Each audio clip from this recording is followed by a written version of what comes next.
Good evening. I'm Jacqueline Apser, the Executive Director of Domestic Violence Services Network, or DVSN. Welcome to our Voices of Hope speaker series once again. This year, our speaker series has focused on the experience of survivors up close and personal. In January, Saoirse shared her horrific story and how she used her artistic talents to build a creative heart toolbox of tactics and strategies that helped her learn, cope, and escape from the hell her intimate partner trapped her in. In March, we heard from two courageous men survivors, Jim and Richard, who spoke of the intractable, deeply damaging, and lasting impact of sexual and domestic assault on male survivors. Their strength, courage, and persistence propel them to share their stories in order to help other male victims of such intimate and devastating abuse. Tonight, you're in for another harrowing yet poignant journey. Graduates of our support groups have come together to form a community of caring and compassion for each other and for all future support group participants. They named themselves the Sisters of the Phoenix. As did Saoirse, they too tonight will tell their stories through artistic expressions of their pain, emerging learning, building awareness, and growing steps to empowerment and personal agency. Their poems, drawings, readings, photographs, sayings, and essays powerfully depict their journey, a journey that truly never ends. They come together with collective strength, understanding, and support. What they share with you tonight is intense, painful, and sometimes profane, but always incredibly inspiring. It tells the stories they want the world to know.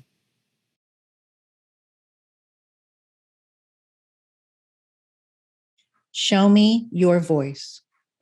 20 years ago, I had a creative moment. I thought of a new way to teach children to speak, how to help themselves. The children loved the method. They felt empowered. I call this method, Show Me Your Voice. Show Me Your Voice takes on a new meaning for me now. It's not only a way to teach others how to speak, it's a group of women teaching each other how to speak up, to stand up, to fight back, to be heard. We are women. We are people. We are emotional. We are normal. We deserve the right to be emotional. We have had the wool pulled over our eyes. We have had the rug pulled out from under us. We have been manipulated and gaslighted for longer than we can remember. We all have similar stories and gain strength from knowing that we are not alone. We stand as one, and together we say, we will not lie down. We will not sit down. We will not quiet down. We will not wait our turn. We will not hold back our feelings. We will show you our voices, and we will not be silenced ever again.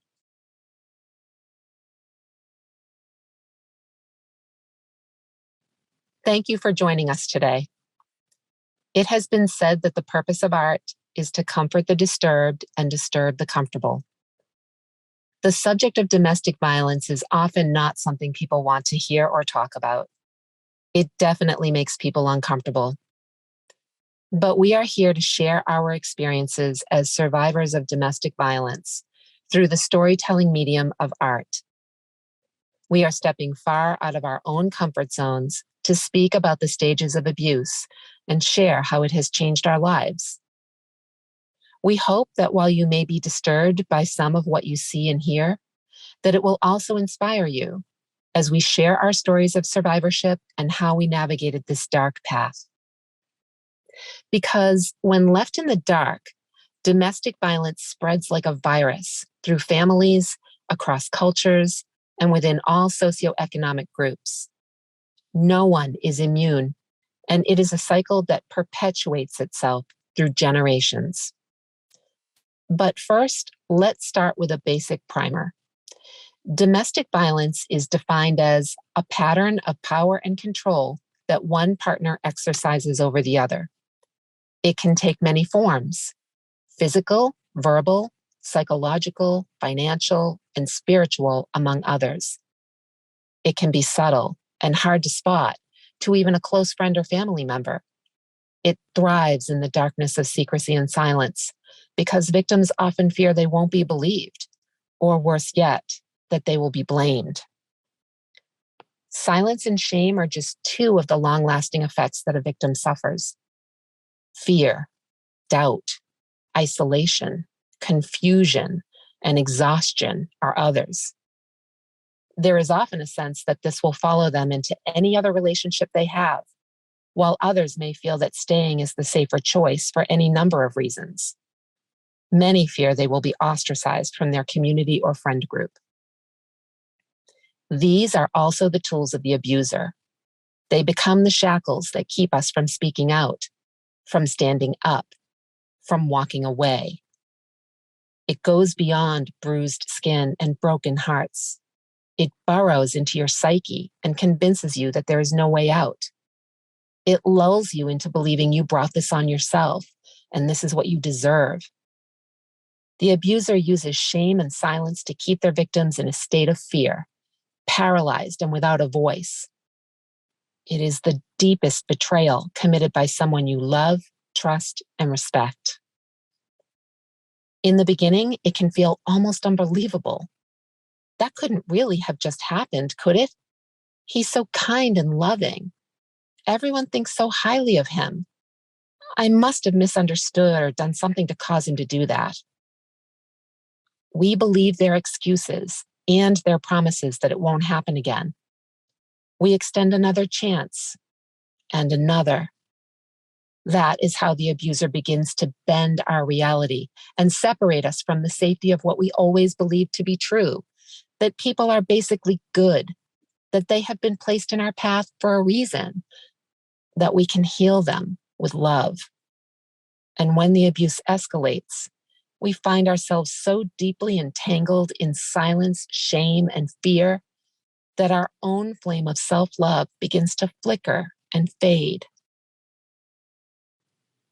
It is basic human nature to make meaning of our experiences, to believe that there is a reason this happened to us.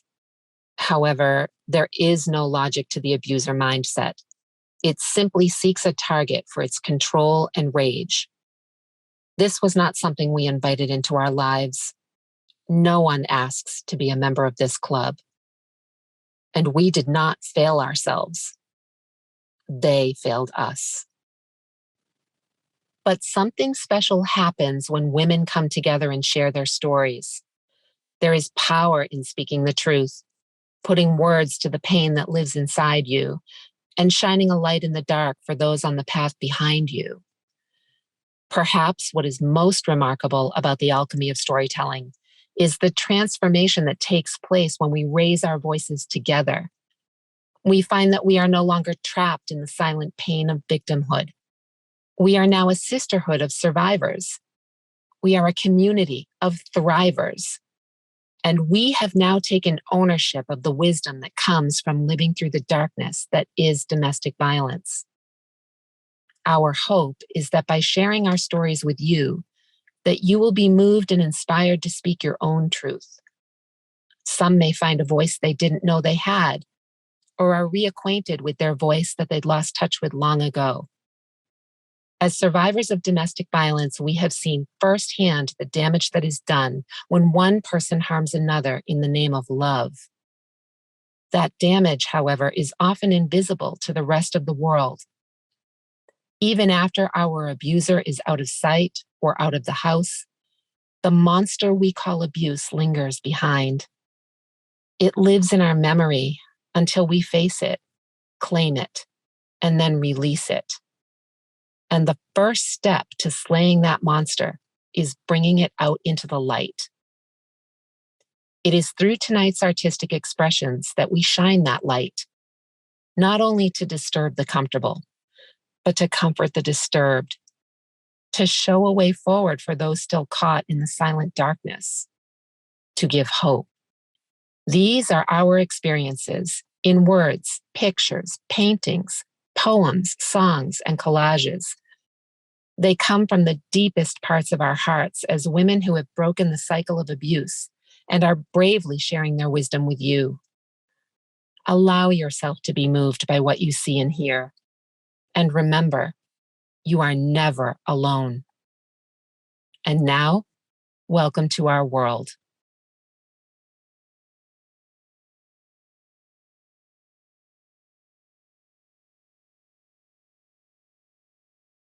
No one else will ever put up with your shit. You don't know how lucky you are. You are lucky I put up with you. You are exaggerating. It didn't happen that way. You made me this way. You won't call the police or you'll never see your kids again. No one will believe you. Do you want me to do it again? Harder? Who would want you? You have 2 kids. This is for your own good. If you leave me, I will financially ruin you. Why don't you just move on? Why don't you just leave? It's all your fault. You're a loser. You are just jealous and insecure. Grow up. You are so selfish. You know that I would never hurt you. You get what you deserve. If you leave me, I will rip your larynx out. You wouldn't eat unless I fed you. No one cares about what happens to you. I'm just trying to help you. Whatever you do, I'll find out about it. I can make you kill yourself. You look like shit. I taught you everything. I am always right. I can't believe anything you say. You're stupid. You need me.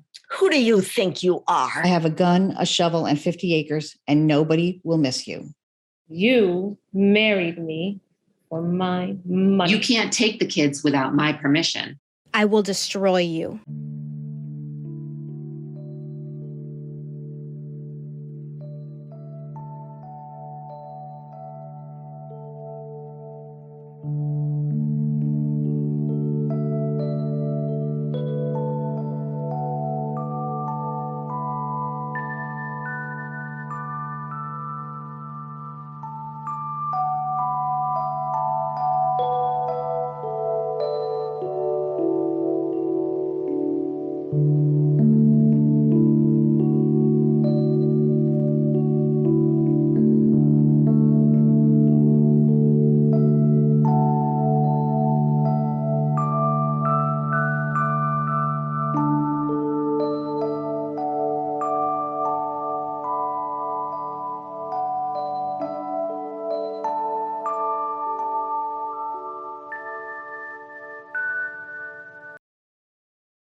Lake House.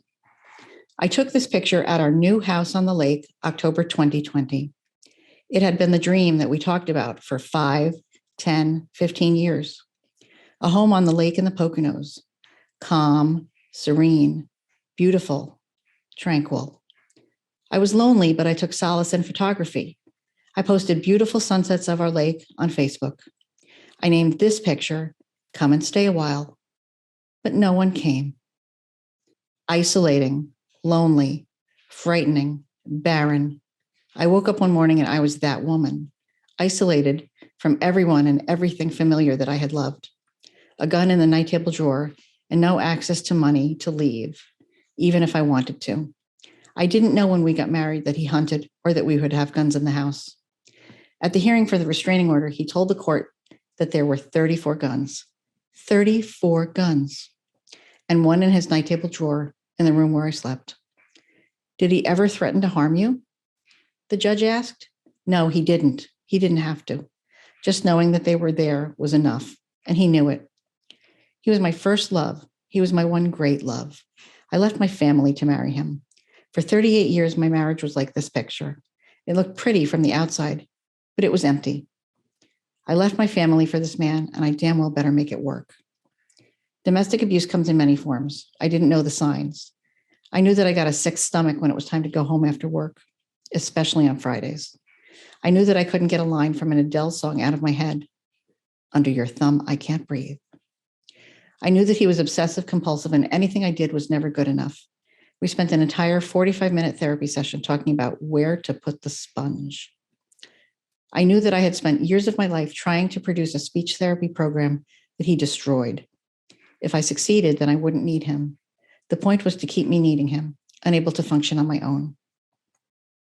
Domestic abuse comes in many forms. For many, there is violence. How horrible to be physically hurt at the hands of the one you love and trust. It also comes in the form of isolation, control, bullying, and belittling, cyberstalking, and gaslighting. He never had 34 guns. He just said that he did. But I escaped his control, and I am free. Free to start over with goals to achieve, free to be the best version of myself that I can be, free to write poetry and express myself. I discovered through this process that I can do anything I set my mind to.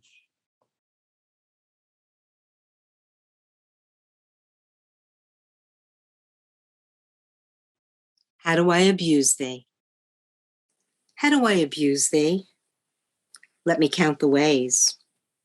I harass and provoke thee to the depth and breadth and height. I trivialize, bully, and mock thee till thy soul runs out of sight. Arguing gives me pleasure. I simply enjoy seeing you upset. Manipulation, withholding, and put-downs. That's all you'll ever get. I'm entitled to call the shots, to be in control. I'm the guy. I don't care how much I hurt you or how much you cry. I can criticize, undermine, and judge you. Oh, yes, I expect to have my way, since you're just an object to me to use, to oppose, and sadistically play. Of course I'm condescending. Can't you see my smirk?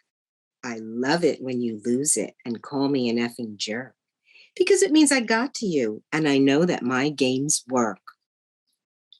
But I'm so clever that I will do all this secretly in a way that's covert. You won't understand why day after day you get so hurt. You won't know what's actually happening, since only you will see this side of me. Everyone else will think you're too sensitive, over-emotional, or just plain crazy.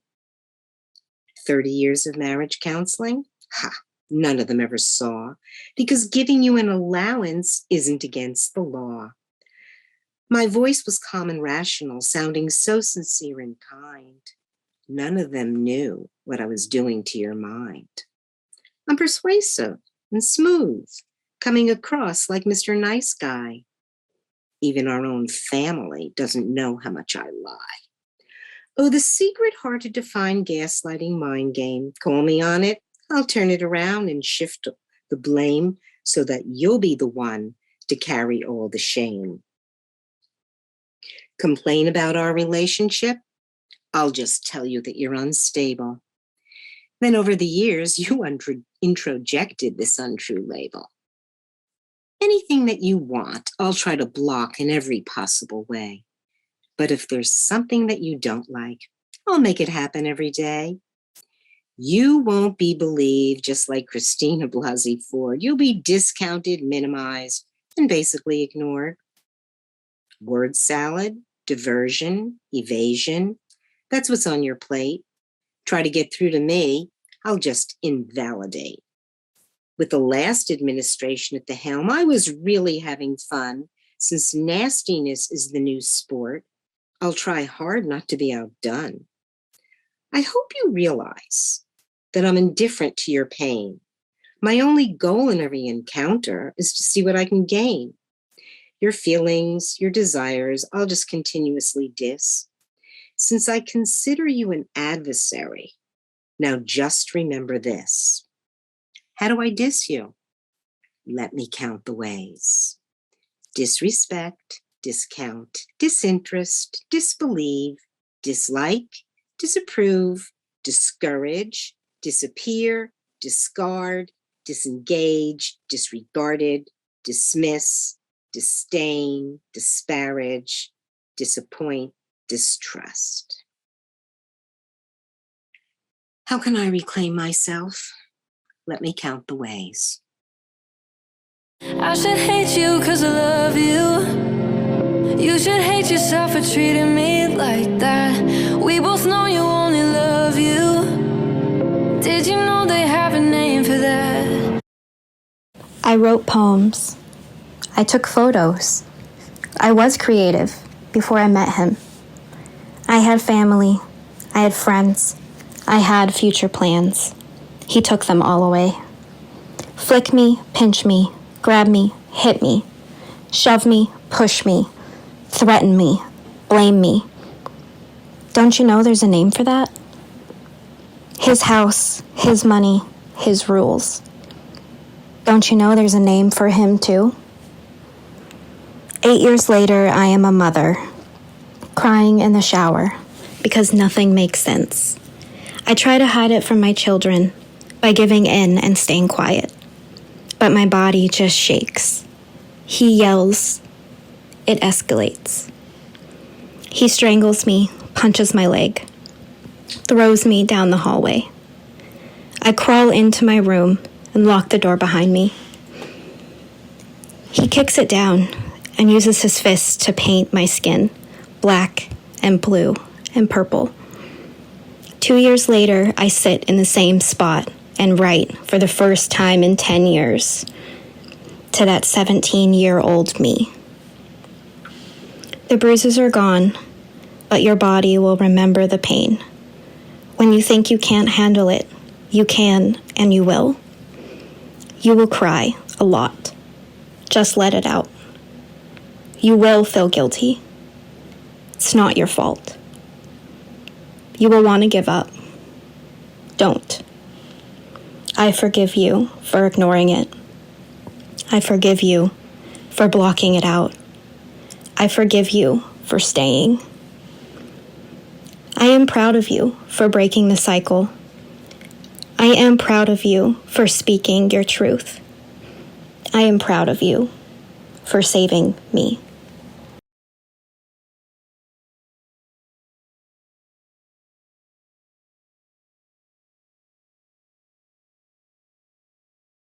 Behind closed doors is where no one else can see his emotionally abusive behavior targeting only me. Behind closed doors, everything is all and only about him. Learning the truth has been painful, makes me feel pretty grim. Behind closed doors, he has a nasty oppositional stance. I'm sure it pisses him off when I stopped participating in his dance. Behind closed doors, how disdainful and hateful he is. Hiding his attitude in front of others, he is an absolute whiz. Behind closed doors, no one knows covert angry aggression because outwardly he seems calm with his innocent facial expression. Behind closed doors, all he cares about is money.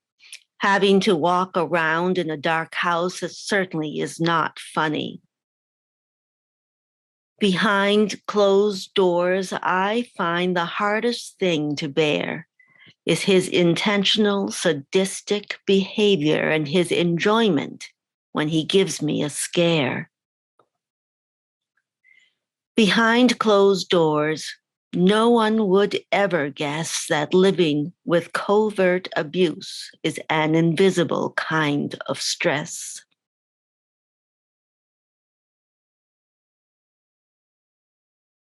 Living under a rock. After 40 years, I climbed out from under a rock that I didn't even know I was under. It provided shade and a cool, comfortable breeze, but the weight of it was unbearable. The weight dragged me down. I carried 20, 50, 100 pounds around like a ball and chain. I didn't understand why my body hurt all the time. But I know now that it was you, preparing for years to destroy me, scaring me with your lies and manipulation, mind games that made me doubt what was real. But I climbed out from under that rock and the unbearable pain. And I'm learning to say, you don't scare me anymore. Well, at least I like to hear how it sounds to say it. I may have entered this game late because you have been preparing for this for years. And it is all a game to you, a game of power, man over woman. Life went on around me and I thought I was safe.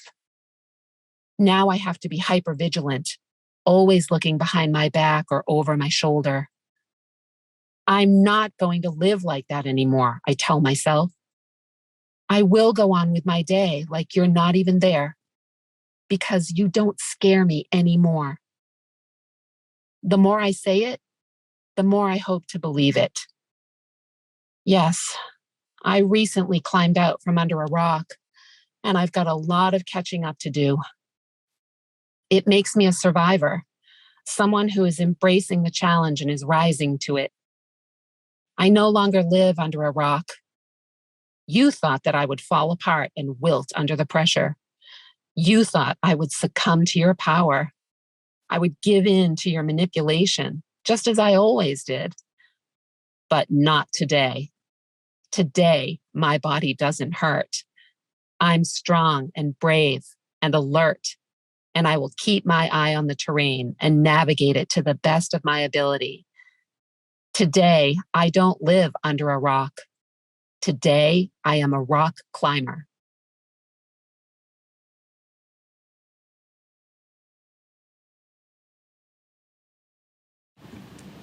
The hardest thing as a mother is keeping the truth from your children. To wipe the tears and hide it all when those little footsteps enter the room. To hold your breath and stay silent during it all, because they are just in the next room. To cry quietly in the shower while they are down for a nap. I only stayed to protect them. What's even more heartbreaking is continuing to keep this story from them while I'm advocating to speak up to the rest of the world. To smile and share excitement when my daughter says he promised her, even though I know he will have some kind of excuse.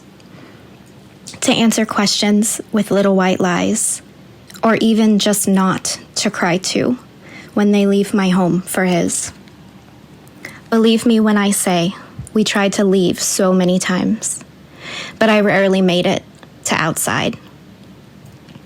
He pinched, flicked, twisted my skin to take you from me. You were his shield because he knew I wouldn't leave without you. I tried my absolute best to make sure it was always me and never you. I'm sure you remember the day your life forever changed. I'm sure you remember the sights no child's eyes should ever see. I'm sure you remember the sounds no child's ears should ever hear. The day Daddy left with the red and blue lights, and you said all Mommy did was cry. We both had nightmares every night. I remember 5-year-old you give me your lammy, tuck the blanket tight around me and said, Mommy, it's going to be okay. That was when I knew I didn't need to worry about you. Now that you see his game, you see he pawned me all of the blame. That's a pattern you will always see. Because it's never him, it's always me. Please don't ever think it's because of you. I spent years blaming myself too. The hard truth is some lessons can't be rushed. Your father is definitely one. My dearest daughter, I hope you know everything I ever did, I did for you.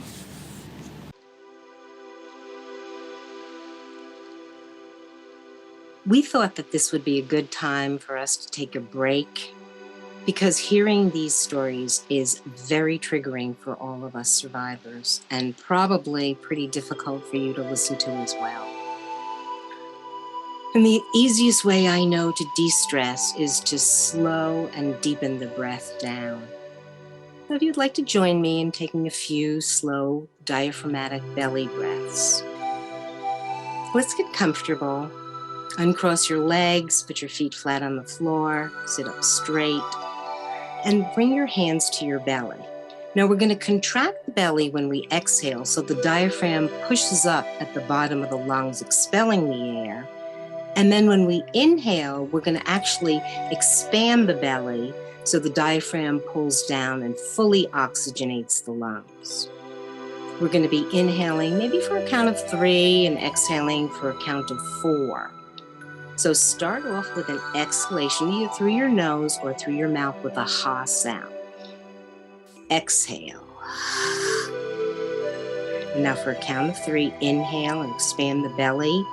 2, 3, and exhale. 2, 3, 4.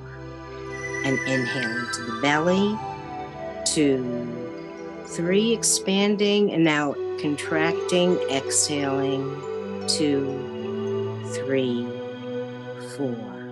Again, inhale into the belly, 2, 3, and exhale, 2, 3, 4. One more, into the belly, 2, 3, and exhale, 2, 3, 4. Hold it out just for a bit. And now relax your hands, breathe in, and let your breath return and feel how you feel. Thank you.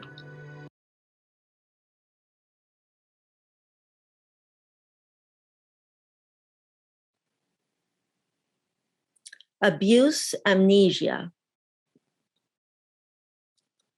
Abuse amnesia goes something like this. It's imperceptible, easy to miss. I keep looking the other way, don't want to let it in. So many years of cruelty, where do I begin? Things are okay for a while, then arguing begins. Is he purposely not understanding? Why does he have a grin? Around and around we go in a spin. Afterwards, in tears, I feel wrecked and battered. I haven't been hit. I've been acid splattered. I pick myself up and get into the shower. For the sake of my sons, I didn't want to be sour. Then we are into a honeymoon phase. He could seem loving. Those were happy days. He acted sweet like nothing was wrong. I let go of my hurt as I tried to be strong. Into the fog, one incident after another, all of my desires, I just had to smother. But just like clockwork, his mood would change. Nasty and contentious, he acted so strange. I poured out my heart to anyone I could, kept saying the way he treated me was not good. Friends empathized, but no therapist ever stated, this is abuse. None of them ever validated. I had to assume the problem was me, due to my dysfunctional female sensitivity. In order to keep going, I would forgive and forget, while never getting any of my needs met. Be a good wife and just shut your mouth. I didn't. Nevertheless, my confidence went south. Be smiling and happy. Forget what happened in the past. Just let it go, and let it go fast. Decade after decade, I had to downplay and ignore all those fights that had me down crying on the floor. Numerous books we read on how to improve our marriage. Never got through. He just disparaged, countered everything that I had to say. Our relationship was all and only his way. I kept hoping and believing things would improve. I thought if I was clear enough, his heart I would move. So each and every incident I would eventually have to forget, never really understanding the invisible threat. Since no one else witnessed, I had to minimize. In order to survive, I had to believe the lies. Now, painfully and with effort, I am trying to get clear. I see what he does, how he intentionally creates fear. I know how and why I bought into his game, realizing fully that I am not to blame. My task now is to embrace my own being, Owning my sensitivity completely is freeing as I go deeper into myself. I like what I'm seeing.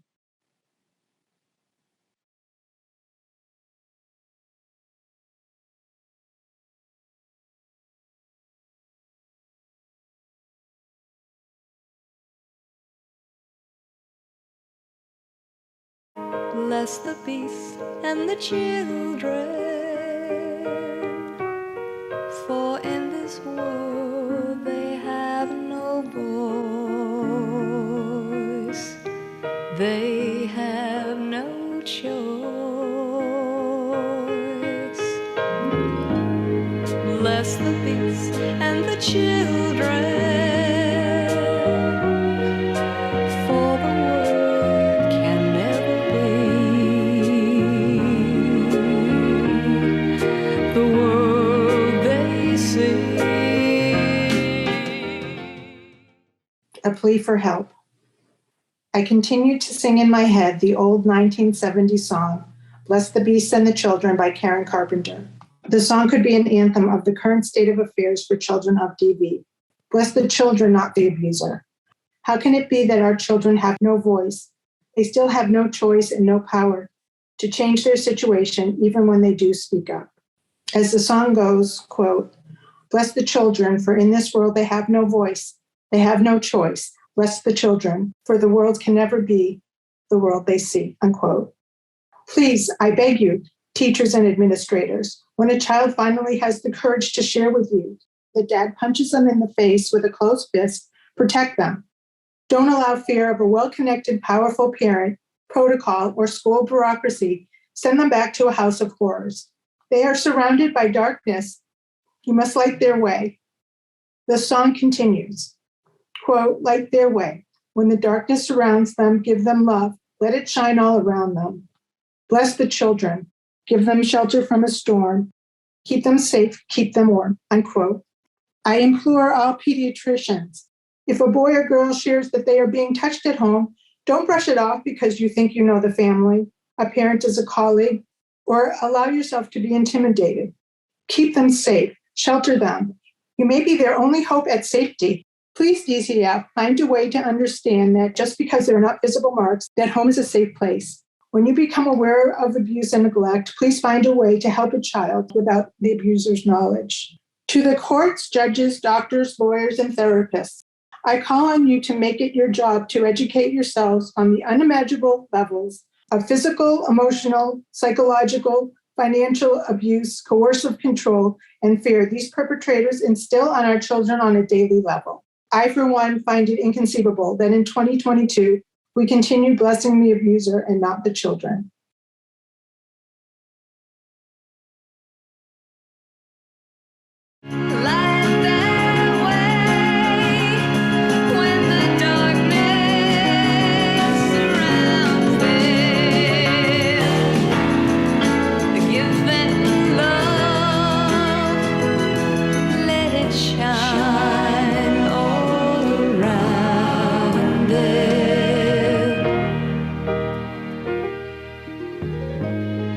Bless the beasts and the children.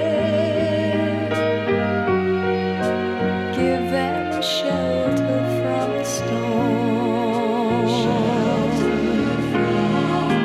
Keep them safe.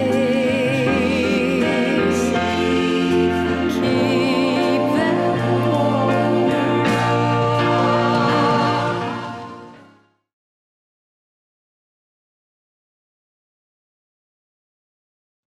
Sometimes you need to use profanity.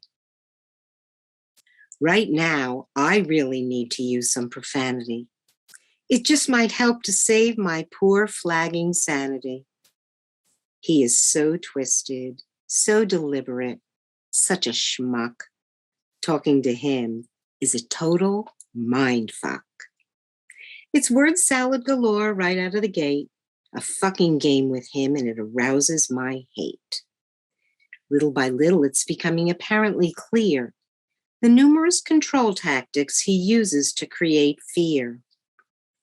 He totally loves it when he really pisses me off. Then when I get angry, all he does is scoff. Next comes his gaslighting, hoovering technique, trying to engage me and get me to speak. The wizard of covert abuse hiding behind the curtain, entitled to control me, of that he is certain. Doesn't he realize that I've pulled that drape aside? He can deny all he wants, but he really can't hide. More and more, I can give names to each one of his tricks. There's no use appealing to him. He's such a nasty prick. Okay, so the whole point now is, where do I go from here? The fog is no longer in my eyes. It has become quite clear. I can take my painful experience and let it push me to keep growing, reaching inside to connect with a deeper knowing. I've given up trying to get through to his head because he never did hear a fucking thing that I said.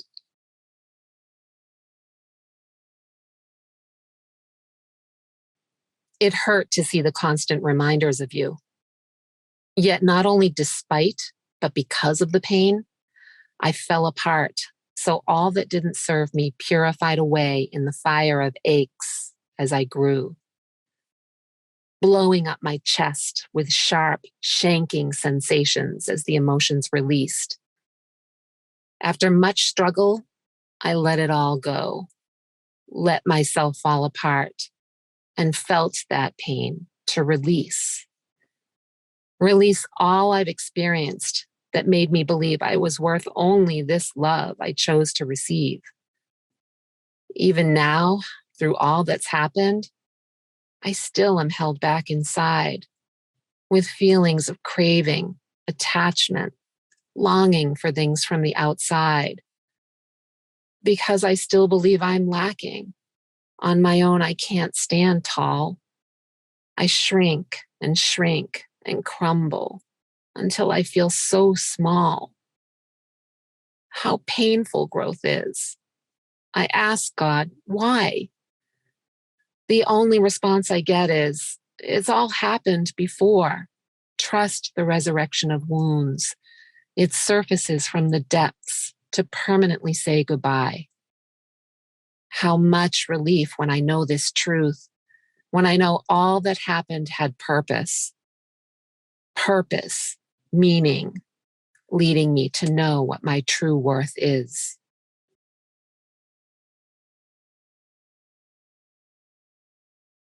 Who is my abuser? Artful, cunning, subtle, and crafty, the definition of insidious, seemingly harmful with grave effect. Chew me up and spit me out, wolf in sheep's clothing, Jekyll and Hyde, angel and devil, smoke and mirrors, show the world one man and show me another. Look in the mirror and who do you see? I see a man who thinks he has every right. I see a woman in the fight of her life. I see a victim who wants to survive. I don't know what he's done. I don't know what is real. I don't know how to feel. Look out the window. There's freedom out there. A ticking time bomb, a man with a plan, shed light on the truth. Thank God for these women who helped me to feel that I can get past this awful ordeal. Knowing that others can understand, reaching out a helping hand. United we stand and united we rise. And I see from the others that I will survive.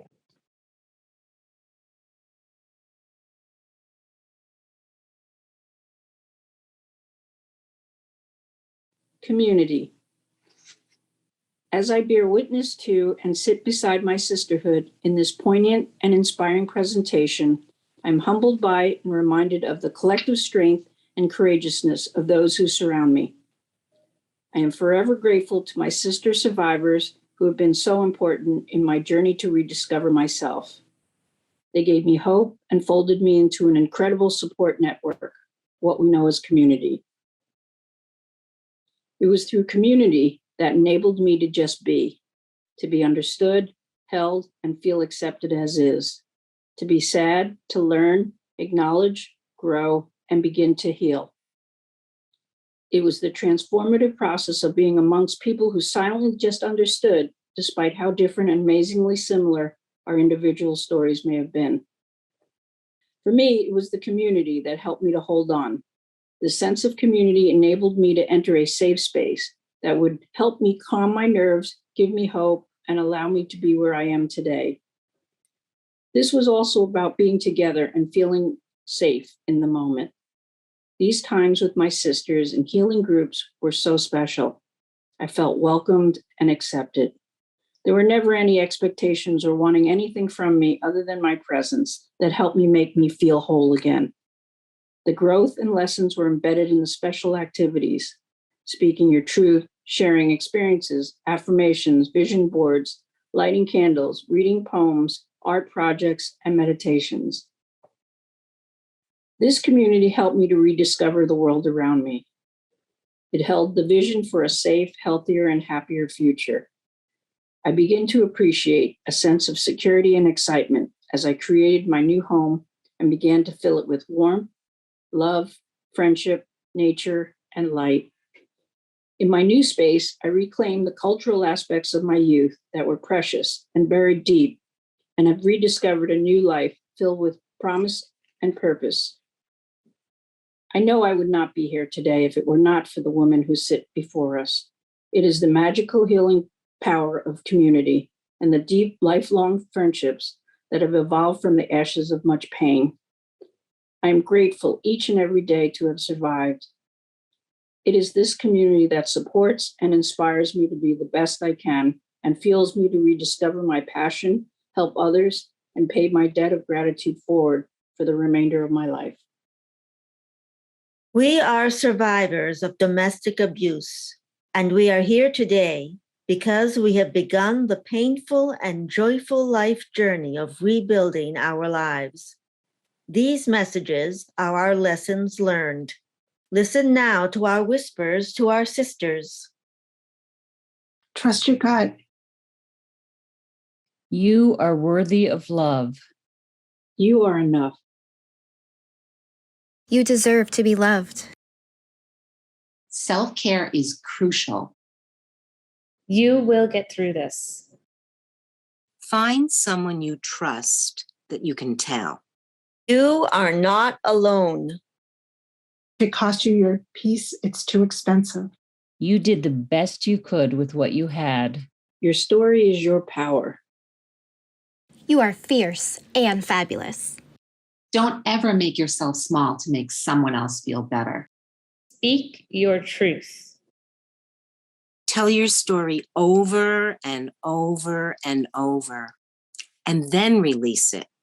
You never know who your story will help if you don't tell it. Save someone else if you don't save yourself first. Choose yourself. Healing is a journey, and healing is uncomfortable.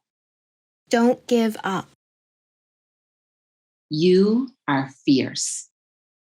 You are strong. You are a force. You are powerful. You are worthy.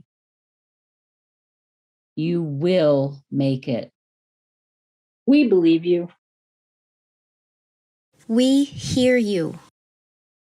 We hear you. We hear you.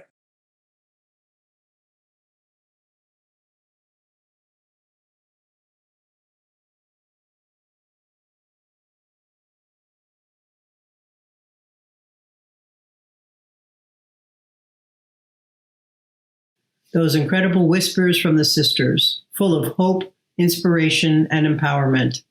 I want to express my sincere and humble gratitude to each and every one of the Sisters of the Phoenix who together created an extraordinary artistic portal for you to journey with them, to gain a greater understanding of the intricacies of coercive control and domestic abuse, and perhaps to be inspired to help them and us continue to support so many in need. Thank you for joining us this evening.